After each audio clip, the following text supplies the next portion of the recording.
திருச்சிற்றம்பலம்.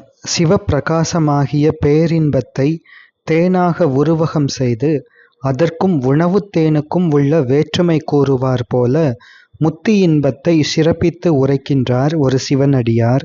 உண்ணத் தெவிட்டாது ஒரு காலும் கையகலாது எண்ணத்து அகப்படாது எந்நாளும் வண்ணத் தவப் பிரகாசத்து ஒளியாய் தான் மேவும் தூய சிவப்பிரகாசத்த முத்தித்தேன். இது தனிப்பாடல் திரட்டு என்ற நூலில் வருகின்ற நேரிசை வெண்பா. உலகீர் முறையால் இயற்றும் தவப்பிரகாசத்தின் உள் ஒளியாகி பொருந்தி நிற்கும் தூய சிவப்பிரகாசம் என்னும் முக்தி சாதனமாகிய தேனானது எந்நாளும் உண்ண உண்ண தெவிட்டாது ஒருபோதும் நம்மை விட்டு நீங்காது பற்றற்று உணர்ந்து துய்க்கலாமன்றி அறிவால் ஆராயும் எண்ணத்திற்குள் அகப்படாது என்பதை அறிவீர்களாக.